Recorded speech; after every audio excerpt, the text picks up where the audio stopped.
Ladies and gentlemen, thank you for standing by, and welcome to the ServiceNow First Quarter 2022 Earnings Call. All lines have been placed on mute to prevent any background noise. After the speaker's remarks, there will be a question-and-answer session. If you would like to ask a question during this time, please press star followed by the number 1 on your telephone keypad. If you would like to withdraw your question, again, press star 1. Thank you. Darren Yip, Vice President of Investor Relations, you may begin your conference. Good afternoon, and thank you for joining ServiceNow's First Quarter 2022 Earnings Call. Joining me are Bill McDermott, our President and Chief Executive Officer, and Gina Mastantuono, our Chief Financial Officer. During today's call, we will review our first quarter 2022 results and discuss our guidance for the second quarter and full year 2022. Before we get started, we want to emphasize that some of the information discussed on this call, such as our guidance, is based on information as of today and contains forward-looking statements that involve risks, uncertainties, and assumptions. We undertake no duty or obligation to update such statements as a result of new information or future events. Please refer to today's earnings press release and our SEC filings, including our most recent 10-Q and 2021 10-K, for factors that may cause actual results to differ materially from forward-looking statements. We'd also like to point out that we present non-GAAP measures in addition to, and not as a substitute for, financial measures calculated in accordance with GAAP. Unless otherwise noted, all financial measures and related growth rates we discuss today are non-GAAP, except for revenues, remaining performance obligations, or RPO, current RPO, and cash and investments. To see the reconciliation between these non-GAAP and GAAP measures, please refer to today's earnings press release and investor presentation, both posted on our website at investors.servicenow.com. A replay of today's call will also be posted on our website.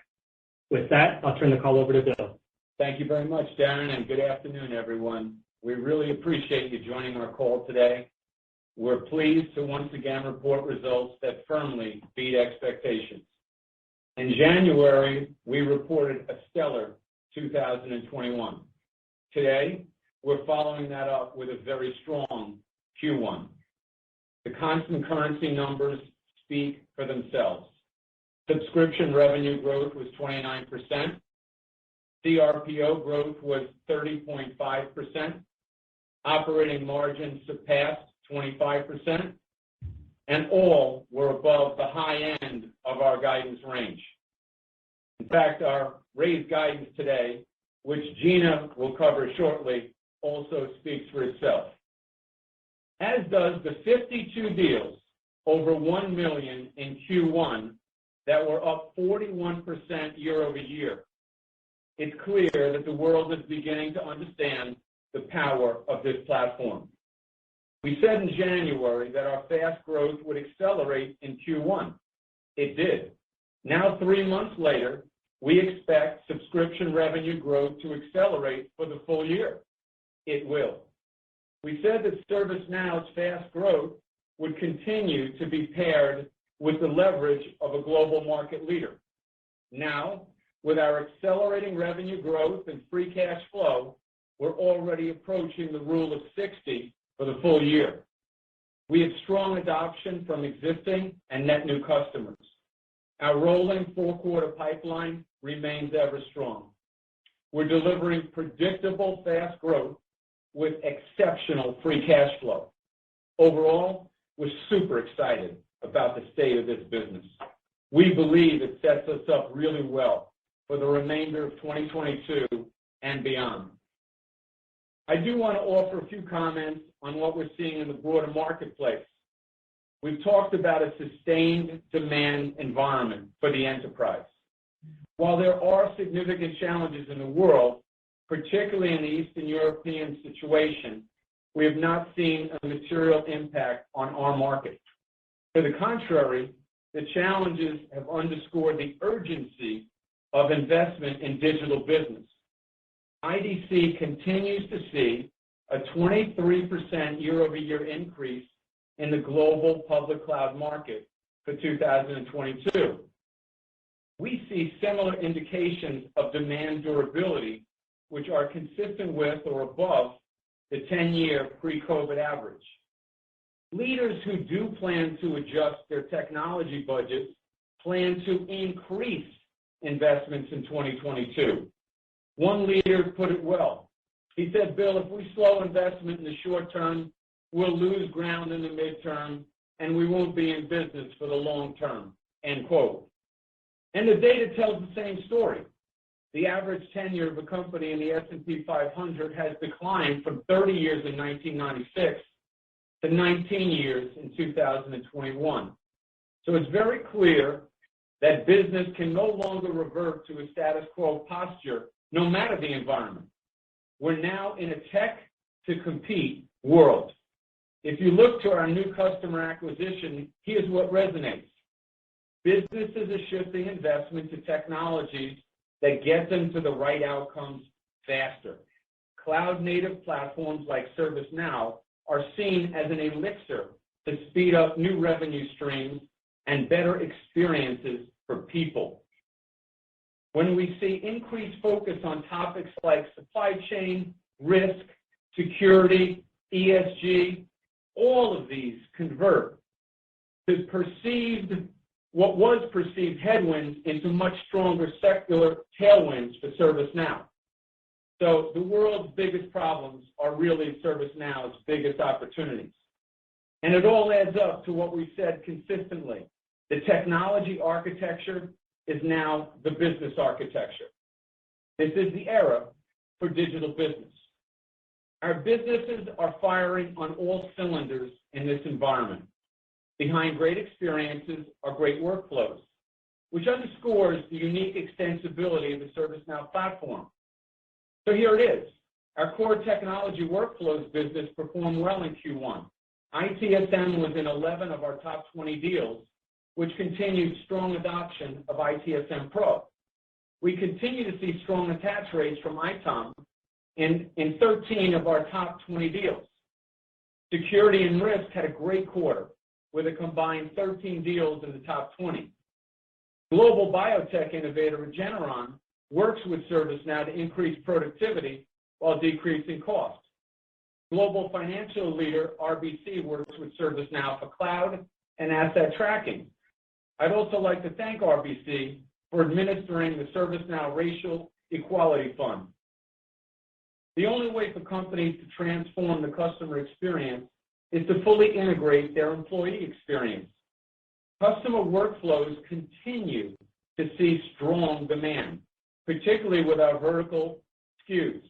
Barclays works with ServiceNow to automate cross-agency case management in compliance with EU data privacy requirements. In this post-pandemic economy, many businesses are creating direct-to-consumer business models. Companies like Telefónica Brazil work with ServiceNow to better serve their next-generation customers. Employee workflows were also strong in the quarter. HR was in 14 of the top 20 deals. Global healthcare solutions company AmerisourceBergen works with ServiceNow to transform their employee experience. In the digital business era, differentiation can't be bought. It must be built. IDC now forecasts that 750 million net new applications will be created between 2023 and 2025. With the unprecedented demand for net new innovation, together with a global shortage of professional developers, low-code application development is a massive market opportunity. While tech leaders see the value of citizen developers, they don't want to sacrifice the enterprise-grade governance and security. This is what gives ServiceNow a unique differentiation in the low-code market. Look at Dai-ichi Life Insurance, one of the world's largest insurance companies, which is standardized on App Engine for all low-code application development. With creator workflows in 16 of the top 20 Q1 deals, we see this trend accelerating. A leading manufacturer of print inks, DIC, works with ServiceNow as their new citizen developer platform, one of many such examples. Here's a key takeaway. Businesses are no longer in the mood to experiment. They go with what they know works, which is why the world works. with ServiceNow. We are the only one with a fully integrated platform architecture that can address every C-suite business challenge. Because enterprises are so focused now on fast time to value, our new customer success subscription offering, ServiceNow Impact, also saw strong demand in Q1.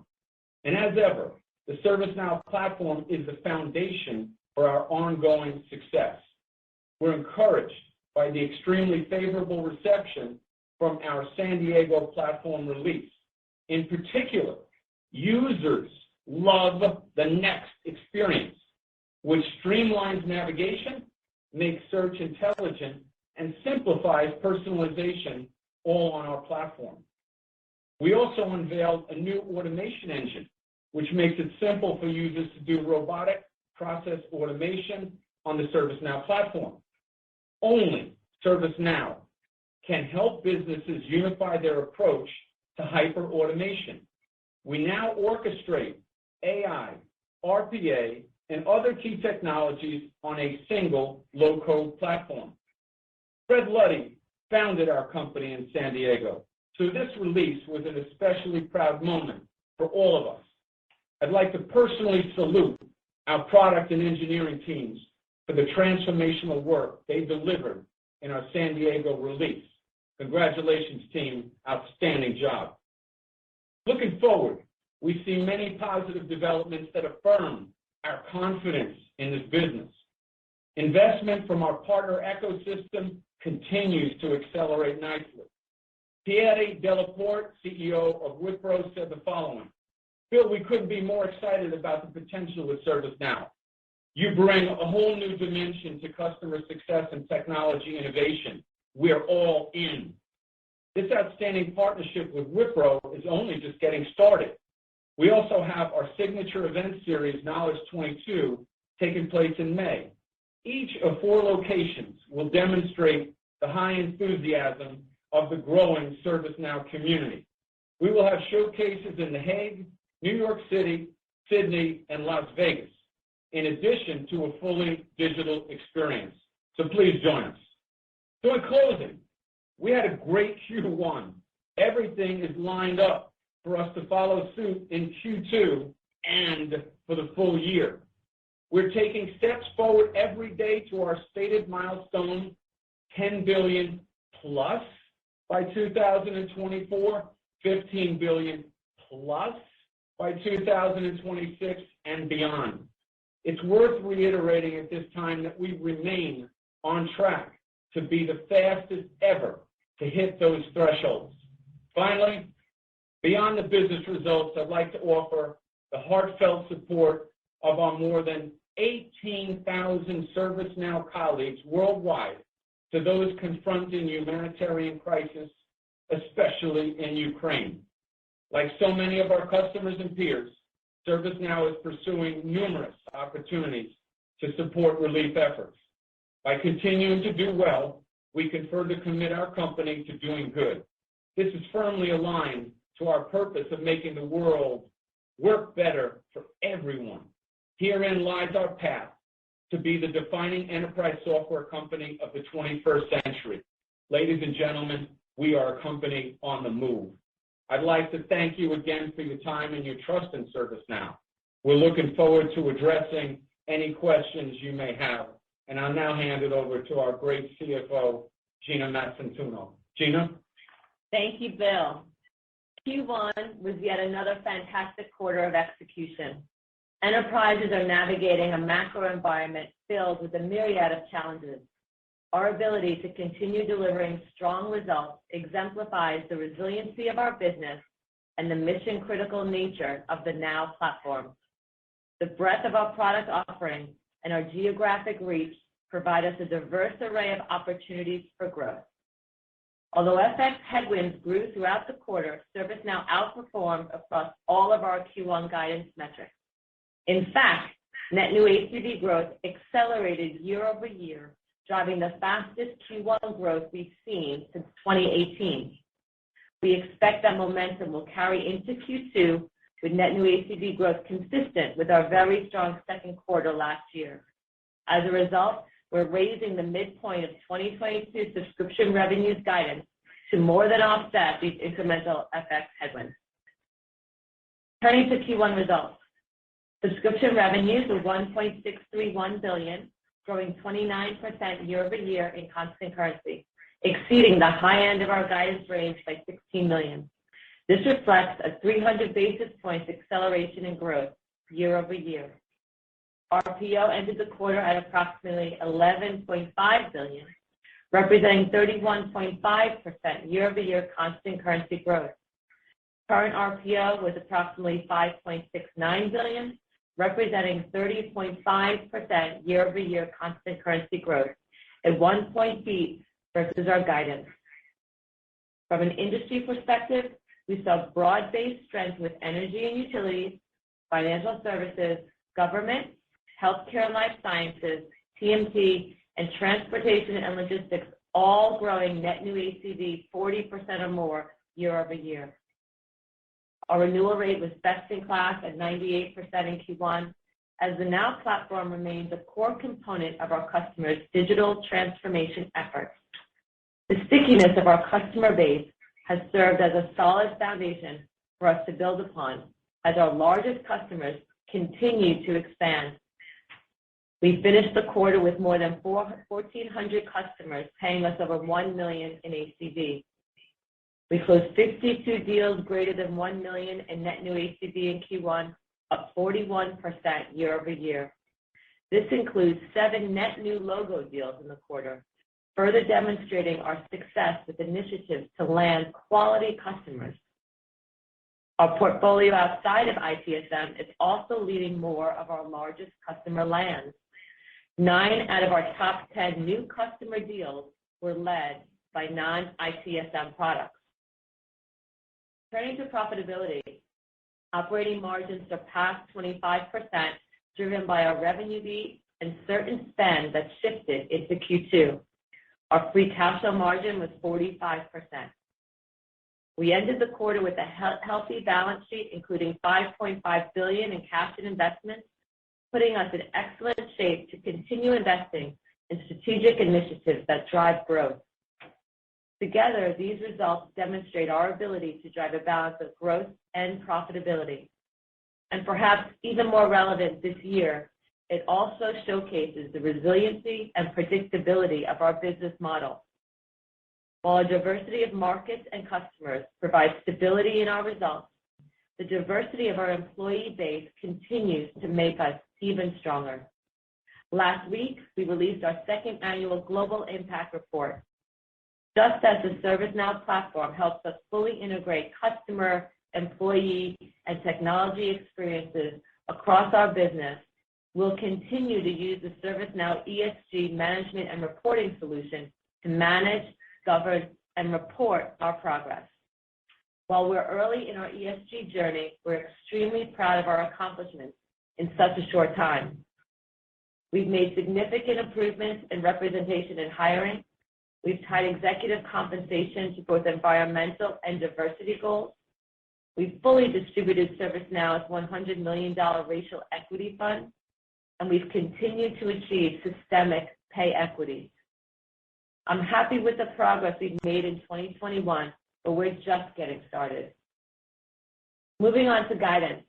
As the conflict in Ukraine intensified throughout Q1, we've continued to see an incremental strengthening of the US dollar, resulting in further FX headwinds in 2022. However, on a constant currency basis, the underlying health of our business has remained ever strong. With that in mind, let's turn to our 2022 outlook.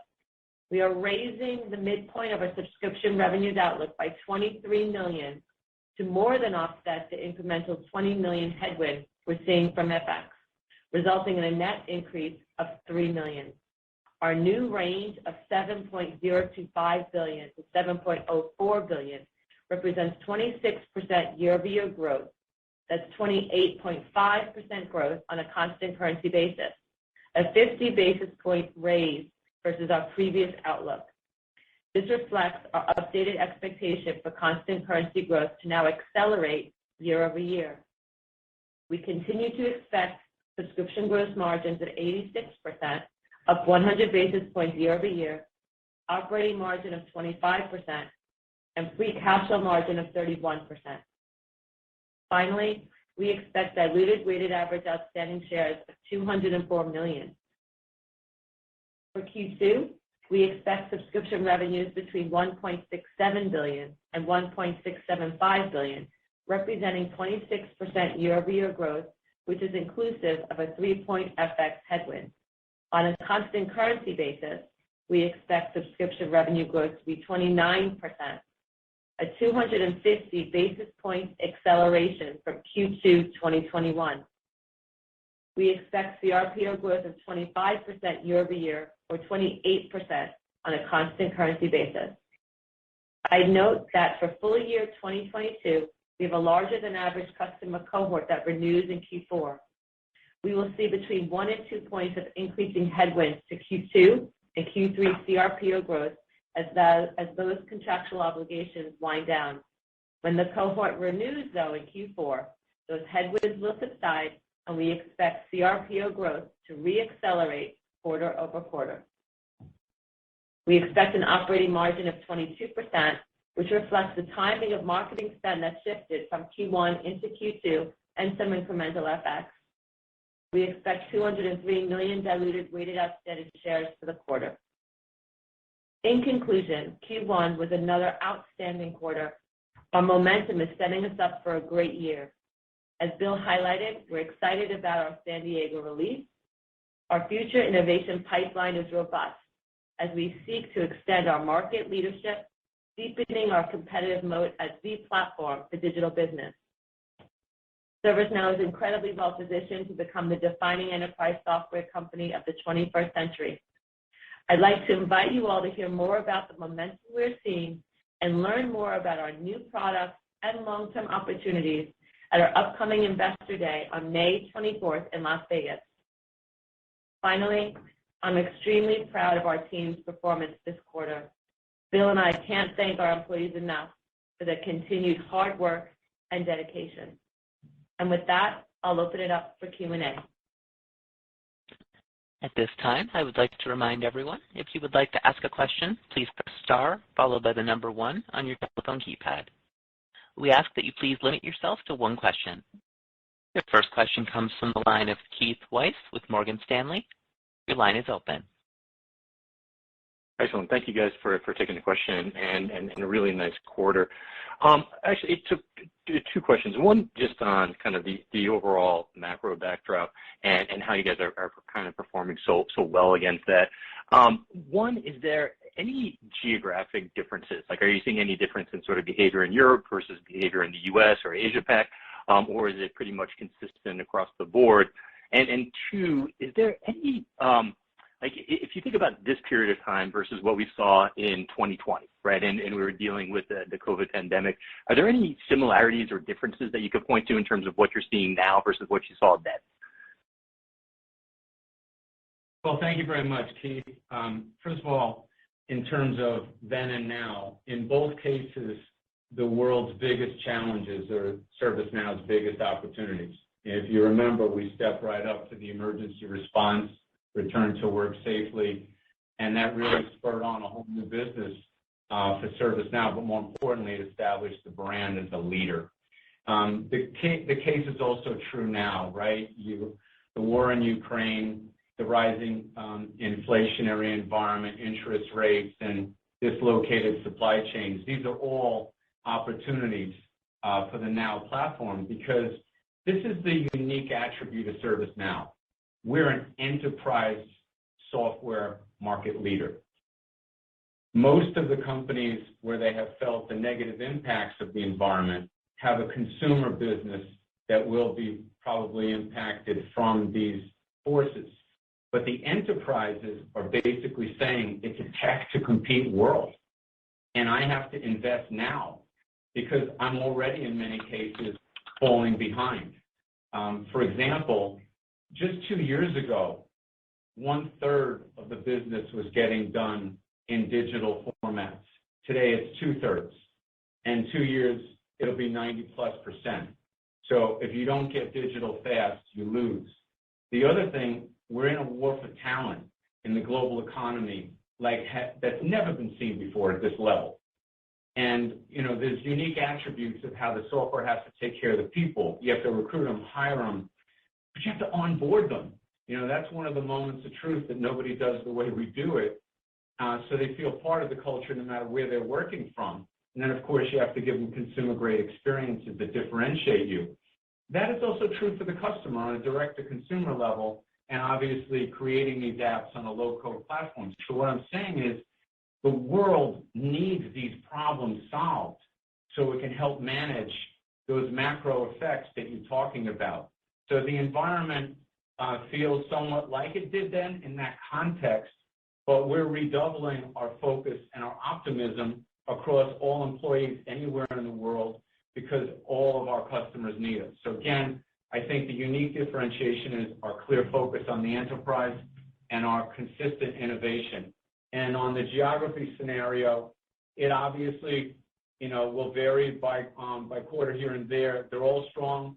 Americas was particularly strong, but all of our regions have strong pipelines and every reason to believe that it'll be a consistent across-the-board effort everywhere in the world. Outstanding. Congratulations again on a really nice quarter. Thank you very much, Keith. Your next question comes from the line of Brad Sills with Bank of America. Your line is open. Oh, great. Thanks for taking my question. Congratulations on a real nice quarter here.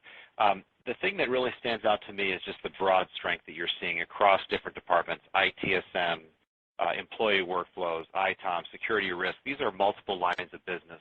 My question is, what has changed about the go-to-market such that you're able to bridge the gap across so many different departments and find relevance for your solutions there? Is the global SI channel a key to that? Are there things that have changed in just your internal go-to-market as well? Thank you. Brett, thank you for your kind words, and also you're onto something here. We became a platform company, Brett. We started out in IT, and we have a very proud technical excellence for the IT leaders around the world. And they really get behind ServiceNow in a big way because they know it works. And what happened along the way with this digital transformation world that we're living in right now, IT really became the business strategy because it's the only way to keep your business secure. It's the only way to make sure your employees can get what they need to do their work no matter where they're working from. It's the only way to reach out and innovate with those new next-generation customers who will only do business with you digitally. And ultimately, this creator workflow is massive because the number of applications that will be developed in the next 3 years supersede the number that have been built in the last half century. And there's not enough engineers in the world to do that. And they're doing that in record numbers on ServiceNow.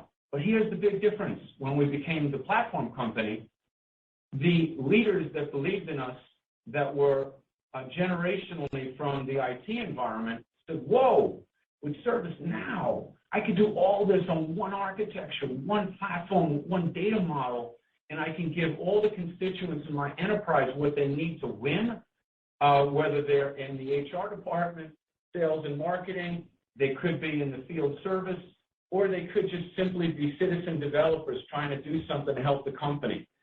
And now I can do all that, but govern it, make sure it's compliant, and make sure the innovation is always tethered to the investments we've made in the past so we can have a brighter future. And that's the big difference. And internally, we've moved to a solutions by industry and persona and business impact company along the lines of that platform. And everybody's super excited about where we're going. That's great to hear. Thanks so much. Thank you very much, Brad. Your next question comes from the line of Arjun Bhatia with William Blair. Your line is open. Perfect. Thank you very much, and I'll add my congrats on a great quarter.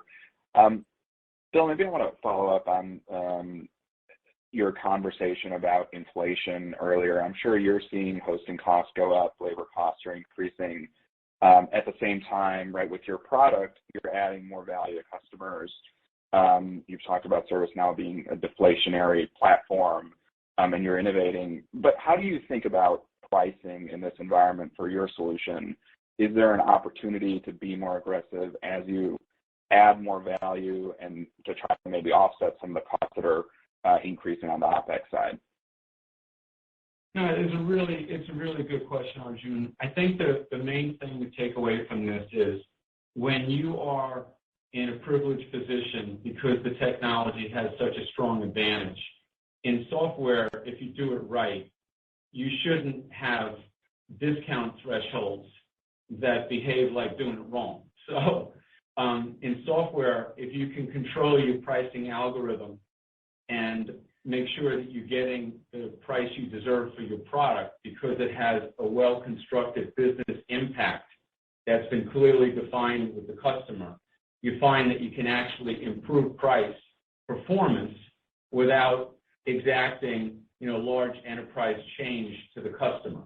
And that's what we're really seeing. We're really seeing a professionalism around how we comport our story, the power and impact of the platform, and how we can make that fully transparent to our customers.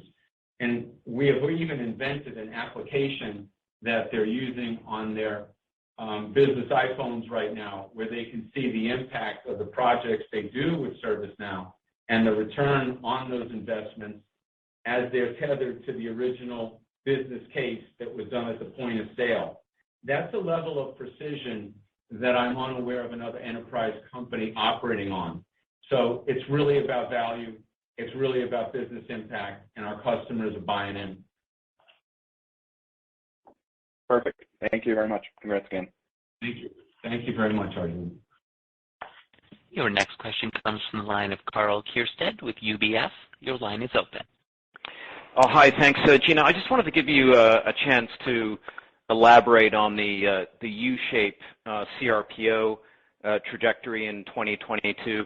And in particular, I just wanted to clarify the 1 to 2 point sequential headwind to that metric. So does that mean that the 28% guide in 2Q, would be maybe 29-30% normalized, and then in 3Q, do you get another 1 to 2 point headwind before you get that acceleration in 4Q? Love any color you can provide, as I think others on the call would. Thank you. Thank you, Carl. That's exactly right. And so basically what we're saying is that there's a 1 to 2 point impact in Q2 and Q3 because of this new, this large renewal cohort. And so if you think about a renewal and a customer that at the end of Q4 2021 had $1 million, right? And that's up for renewal in Q4 in 2022. Well, in Q4 of last year, CRPO would have had $1 million. Then in Q1, it would have had $750. Then in Q2, it would have had $500. Q3, $250. So that's the impact that we're talking about, and we've quantified it for you at between 1 to 2%, and you've got it exactly right how you're talking about it with the math. Okay, super helpful. Thanks, Gina. Of course. Your next question comes from the line of Phil Winslow with Credit Suisse. Your line is open. Hi, guys. Thanks for taking my question, and congrats on another just outstanding quarter. Bill, thanks for all the color you gave on just the feedback you're getting from customers in terms of just the prioritization of IT spending and ServiceNow. And it really does feel like you're leaning into that opportunity. When I look at sales and marketing headcount, that's up 25% year over year. My question is, I guess, twofold. One, what are your goals just for hiring in this line for the year? And are there any areas where you think your ServiceNow is going to be leaning into, whether it be geographic or vertical functionality? And then, Gina, what if you just comment on the sales productivity and ramp time that you're seeing? Hey, Phil, thank you very much, Phil. What's really wonderful about ServiceNow is we just crossed our 18,000th employee that will be onboarding in the next week or so. So we continue to be the place people want to work. And that's super exciting because in this environment, I get phone calls from other boards of director members telling me there's no boomerang going back to their company from ServiceNow because people are choosing so many options within the ServiceNow family. As you know, we hire very heavily in R&D. This is an innovation machine. It's a growth machine. And we also are cognizant of sales and marketing and make sure that the things we do tend to have a quota carrying equation associated with them, so the leverage is there for shareholders. So Gina will give you some of the facts and figures on it, but I just think it's super important to have a brand that's the place people want to be, especially in this very, very tight labor market for digital skills. Yeah, and I would just add, Phil, that you're seeing the numbers, right? Q1 headcount up 28% year over year in this environment is pretty phenomenal, and hats off to our HR function and recruiting function and all of the teams for being able to do that. But you're seeing it right. We continue to invest in sales and marketing and R&D. It's really about driving innovation and sales and marketing, really getting that strong go-to-market that we've been talking about. We talked about for the full year expecting hiring in the high 20s, and we're absolutely on that trajectory to continue that. With respect to productivity with the sales folks, we're definitely seeing good productivity increases year over year in Q1 and expect to see that continue throughout the year. So go-to-market teams are executing very well. We feel really good about the results. Awesome. Keep up the great work. Thank you. Thank you, Phil. Your next question comes from the line of Samad Samana with Jefferies. Your line is open. Hi, good afternoon. Congrats on just another very great quarter from you guys in a tough environment. Maybe, during the quarter we went to the Federal Forum, and it was great to see attendance there be very robust. It felt like we were back to pre-COVID times. And I'm just curious, have you seen the demand match that, and particularly with the higher DoD IL5 level certification? How should we think about that in terms of both opening up new opportunities and expanding the TAM within the federal sector that you're targeting? Well, thank you very much, Samad, first of all, for attending. We really appreciate it. As you know, that forum was really successful. It was done in person, and it was the most successful federal forum we've ever had, and it happened post, the COVID, in the sense that people started to travel a little bit again. I think you called it really well. I think a big sensational outcome from that was not only that U.S. Federal saw 100% growth on a year-over-year basis in what we refer to as net new average contract value, but you also see the certification IL5 really taking off. And I believe that our partnership with Microsoft will show up very big, especially congratulate Microsoft and Satya on having a very strong quarter. I wish them well. It's fantastic. And we have a very good partnership with them. So I think we can solve a lot of problems for U.S. Federal. It's a big market opportunity.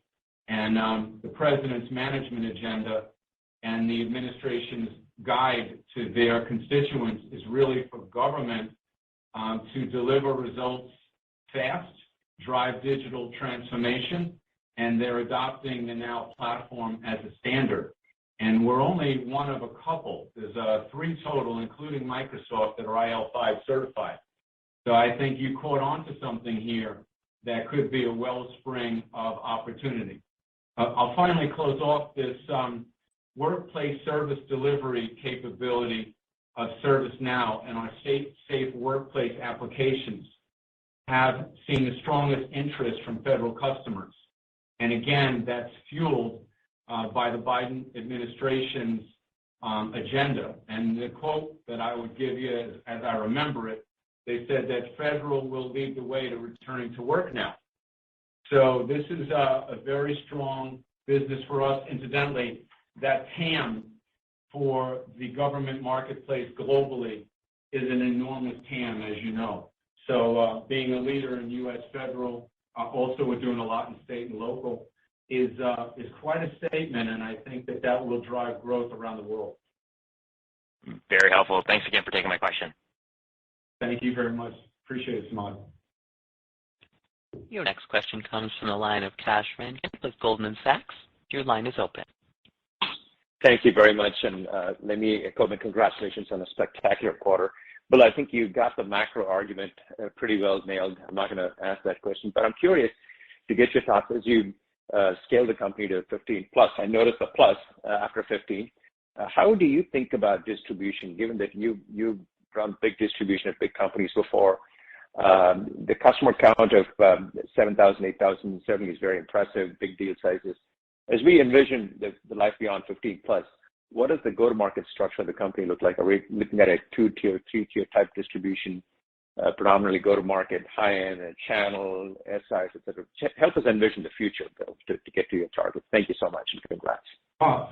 Thank you very much, Kash, for the question. So the distribution, I again reiterate, our focus right now is on the enterprise. We're an enterprise software market leader. We have lots of work still left to do in geographic expansion for the company. There's a huge opportunity in markets like Japan, obviously all across Europe, LATAM. I really like to focus on markets like Canada, of course, treat markets the way they want to be treated in that localized style. We obviously have lots of expansion rights in the Middle East and other places, and I'm looking at bellwether markets like Germany, France, and the UK, which are already now starting to take off beautifully. So there's a geographic component. We also have segmented the way we develop software and take that software to market by industry.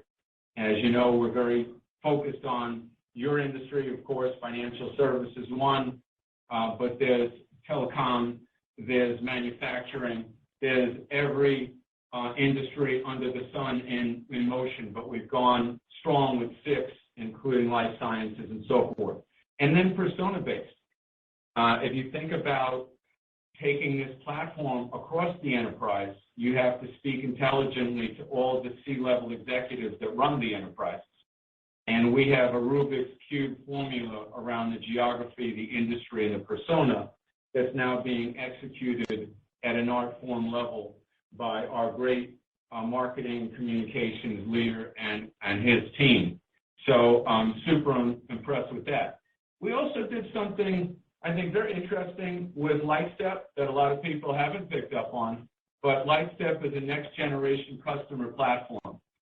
And when you think about having one user experience across the whole enterprise, where people aren't zipping in and out of different screen styles to figure out what they're observing, you also have an observability platform that is a direct-to-consumer platform by design that I think is a precursor to many of the things we can do with the core. And also we could take the core and put it in prepackaged, ready-to-run solutions and build an ecosystem around that and turn on a whole new channel of small and mid-market channel partners as we take the company everywhere. And for now, on the big partner channel, there isn't a single one out there in the top 10 that doesn't at least start with a B, meaning we don't have $1 million conversations, we have $1 billion conversations, and we even have the top one now chasing 10. So, Chase, Kash, in short, we're going to chase every market opportunity all over the world, and we're going to win. And we have a team that's ready to conquer this market like never before. It's so exciting here right now, Kash. I just wish you could be in the building to see it. And on that note, I can see. Yes. I hope to see you on May 24th at Investor Day, because we'll talk a lot about what we look like at 10 billion and 15 billion plus. So hope to see you there. I'm already there. Definitely see you there. Thank you so much. That's great. But can you feel it, Kash? Can you feel the building? I can, absolutely. Congrats. All right. Thank you. Thank you, Kash. Your next question comes from the line of Matt Hedberg with RBC Capital Markets. Your line is open. Great. Thanks for taking my question. Bill, really as a follow-up to that last question, your mention of observability, you guys recently launched incident management platform. I think it's really infused with Lightstep and observability. I'm wondering if you can talk about the importance of that offering and maybe just double click again on sort of why you think you're going to win in observability, because it seems like a huge market opportunity for you guys. Well, the first thing, to recognize there, Matt, is, huge market opportunities don't require anyone to lose for us to win. They're huge market opportunities. So we'll still integrate, as we already do, with the largest participants in that market. And we want them to be successful because customers have invested in them, and our way of going about things is that's great. Let's make that customer successful together. That's why they integrate seamlessly into the Now platform. At the same time, we have many customers that realize that ServiceNow can out-innovate just about anybody in the marketplace, so they want us to do more for them.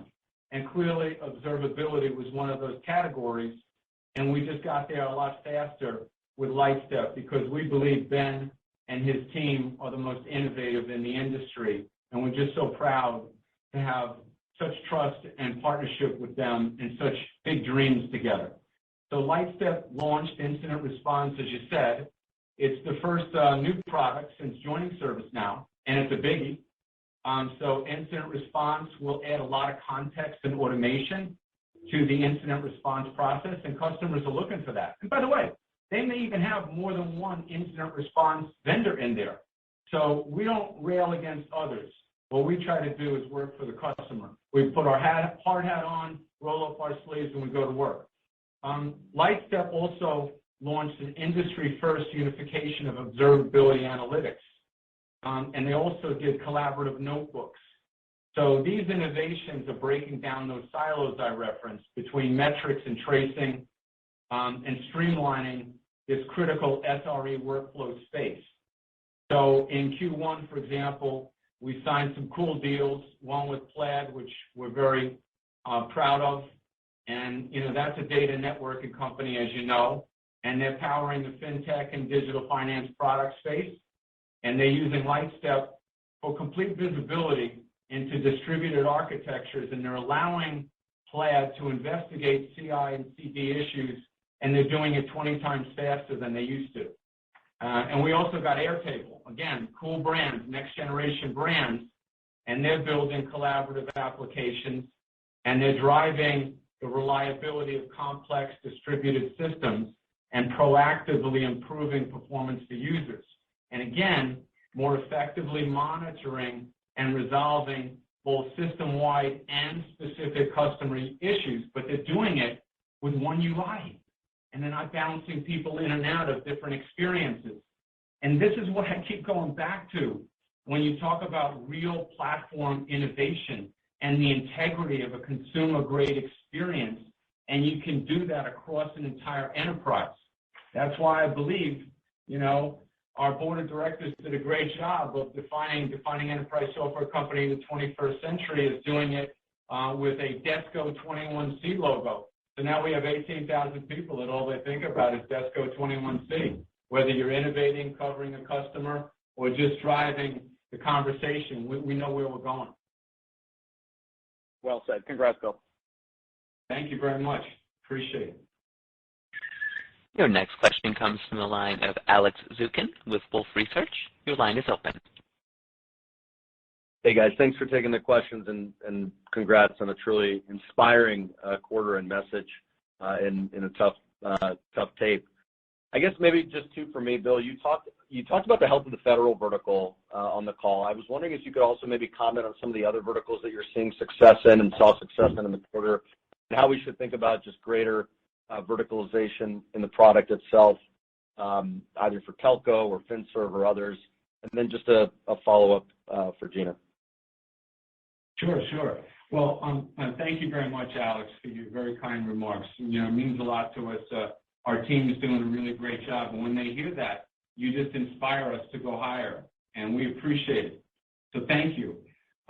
We've done a lot in terms of the vertical coverage. We have our great Chief Operating Officer, CJ Desai now, not only running all of engineering with what we believe to be the best engineering team in the business, but also he's overseeing our industry orientation and the whole go-to-market around that. And he teams up in a beautiful way with the go-to-market team, our excellent leader, Paul Smith, and great regional presidents we have. We're just super proud of our team. But banking is really simplifying the whole middle to back office operation context and financial services is going really well. I referenced Barclays, but there's just so many that are all in on ServiceNow.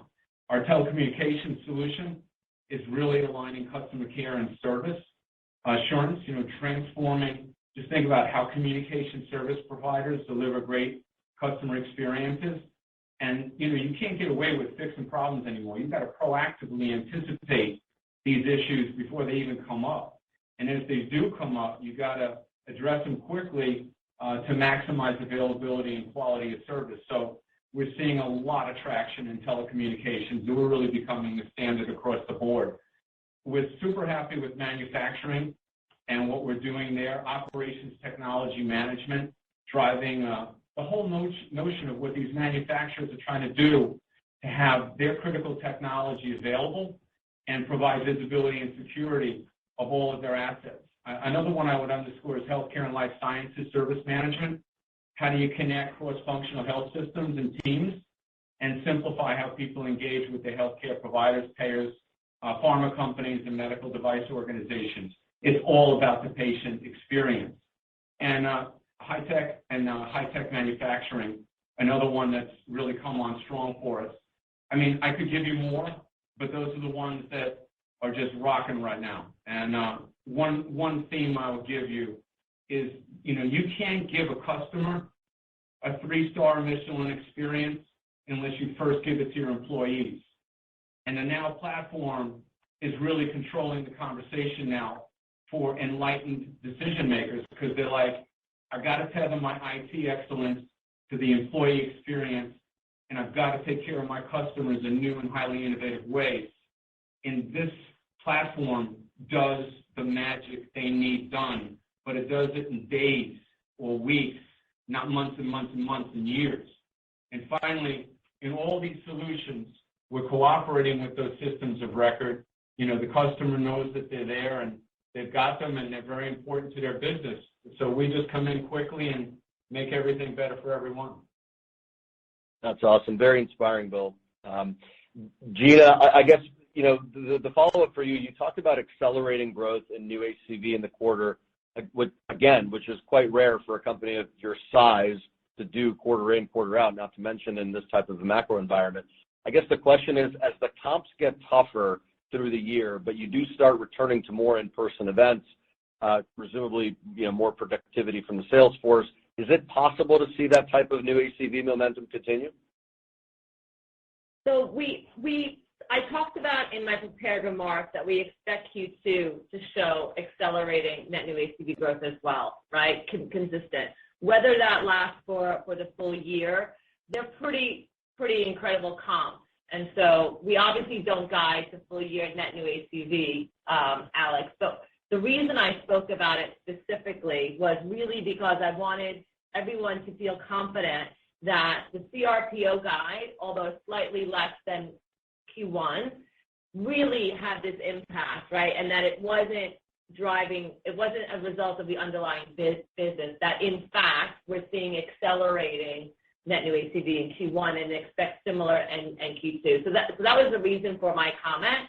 I am so proud of our entire organization for being able to drive an acceleration of this scale at our scale.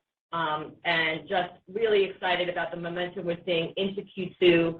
We feel really strong and good about the guide for the full year, and the momentum that we're seeing in Q1, we expect to be consistent throughout the year. Crystal clear, guys. Thanks so much. Congratulations. Thank you very much, Alex. Thank you. Your next question comes from the line of Greg Moskowitz with Mizuho. Your line is open. All right, thanks very much, and I'll add my congrats on a really good quarter. Bill, we all tend to think about ITSM as the workhorse for ServiceNow, but it's interesting that it was only included in 11 of your top 20 deals, which is quite a bit less than what we usually see. And I think you mentioned also that 9 of your top 10 were led by non-ITSM products. So do you look at this Q1 result with respect to this metric as more of an anomalous outcome, or do you think it's reflective of ServiceNow increasingly landing and expanding with other workflow automation solutions?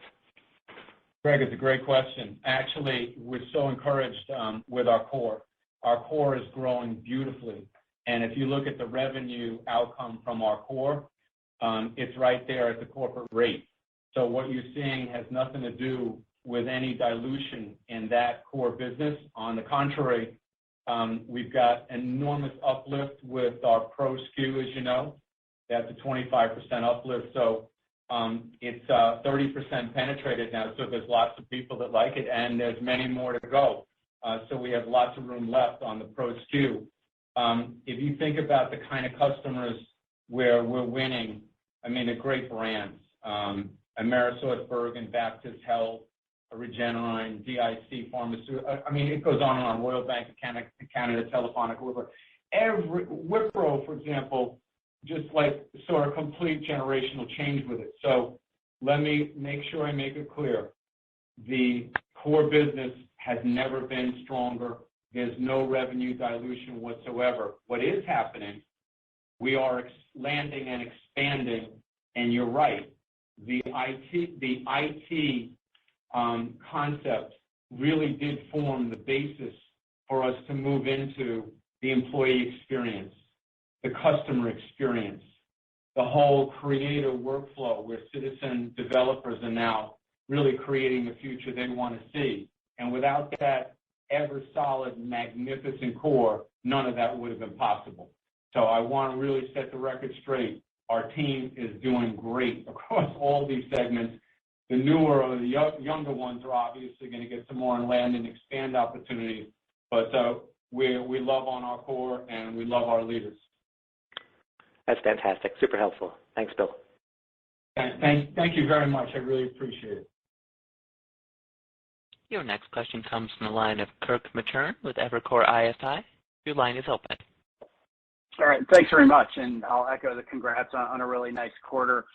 Bill, when the pandemic hit, you all were able to operate at a really high level virtually. But, as a platform company, I was curious as to how beneficial it is to be able to actually see your customers in person and talk about the entirety of the solution, as well as the ability to sort of move up the organization, meaning moving from the CIO suite up to the CEO level.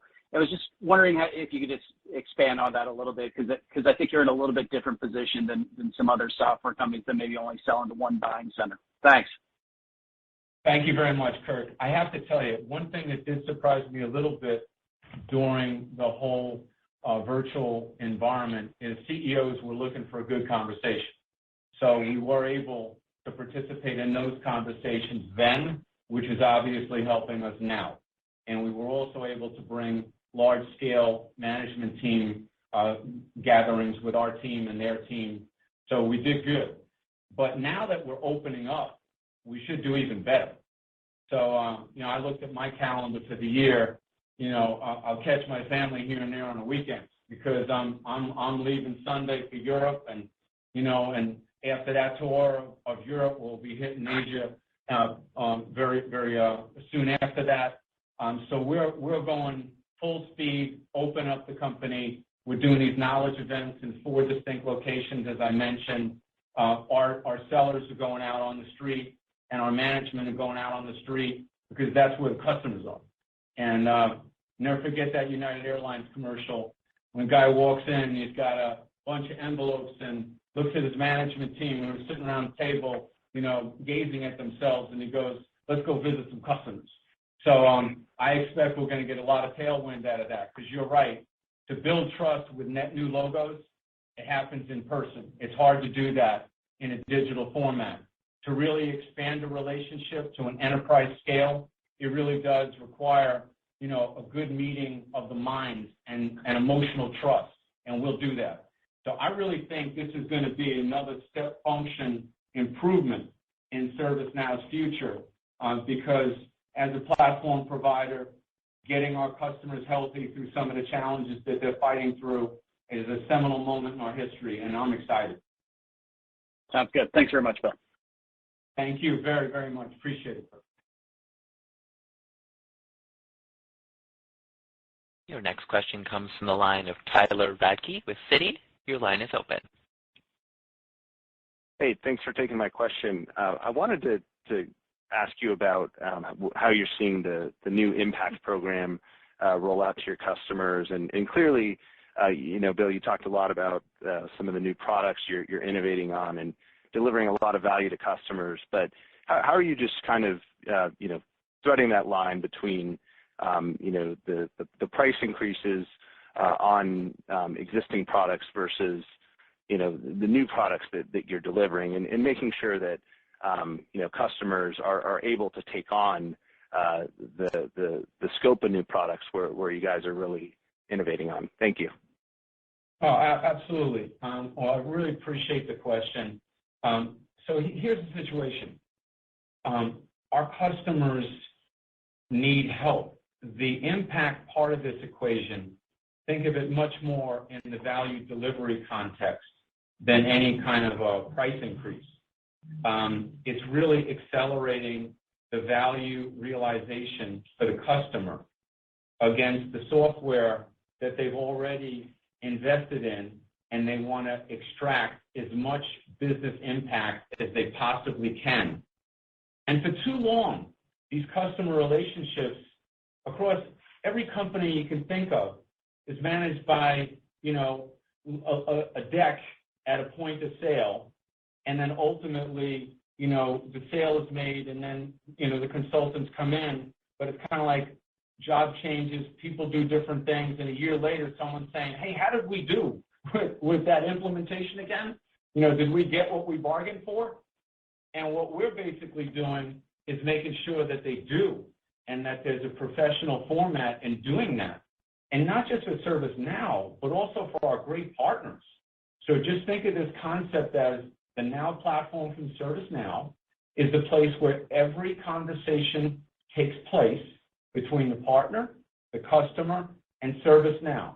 There's no emails, there's no texts, there's no chat on the side. It's all on one platform with everything detailed and spelled out, and we measure everything in real time with all the analytics and all the business outcomes spelled out in a way that could be presented to any board of directors. So, also on the pricing, I want to be clear, we're not looking to make up for inflationary pressures by putting it on the customer. There are many new customers. There are many more logos.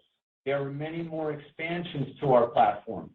All we want to make sure of is that we do things highly professional, and we know the ranges where our professional expertise should be valued at. And in that valuing and in that business impact to the customer, a fair agreement is reached. We even developed a pricing structure that enables customers to partner with us and look at the enterprise value of doing things with ServiceNow, not just one departmental value. And I think that whole idea of being a solutions and business impact platform company is resonating big time internally and externally. Thank you very much. And incidentally, if you're interested, we've done more than 100 deals right now on ServiceNow Impact. And what we're seeing is user adoption is speeding up, values being accelerated, and customer net promoter and satisfaction is going through the moon. And as Gina said, the retention rates prove it. They're the best in the business. We have time for one last question. Your last question comes from the line of Brad Zelnick with Deutsche Bank. Your line is open. Fantastic. Thanks so much for fitting me in, and what a fabulous start to the year, guys. Congrats to you. Bill, I really wanted to ask about the new automation engine as part of the San Diego release. Can you remind us of your vision for RPA, what the interest level is, and maybe the extent to which these are competitive standalone opportunities, or more filling in the gaps of workflows that naturally are found on the Now platform? No, it's a really great question, Brad. Thank you very much. As you know, this idea of hyper-automation workflows on the Now platform means a lot to our existing customers. So what they expect from ServiceNow is to remain that highly innovative unicorn that we have been, one that organically builds better more substantial product experiences with every passing day. And in some cases, they want us to integrate with other tools in the marketplace. But in other cases, if we can build it and it's all integrated into the Now platform, they would like ServiceNow to own all of that, and we give them choice. And what you see here in this latest release, we brought together process mining, automation, machine learning, RPA, and low-code app development into a seamless combined product experience. And now customers are going to be, quickly innovating and improving the way work flows across the enterprise. So our job is to be helpful and integrate with all the market participants, especially when customers find that pleasing. But we also need to innovate ourselves and continue to build out this platform story in a way that's super compelling and it's generational. And that's why I said, when I first came to ServiceNow, organic is delicious. Awesome, Bill. Thank you. Look forward to seeing you out in Vegas next month. Thank you. Thank you very much. I look forward to it. Spend some time together, Brad. Thanks, Brad. That is all the time we have for questions. This does conclude today's conference call. Thank you for joining. You may now disconnect. Goodbye.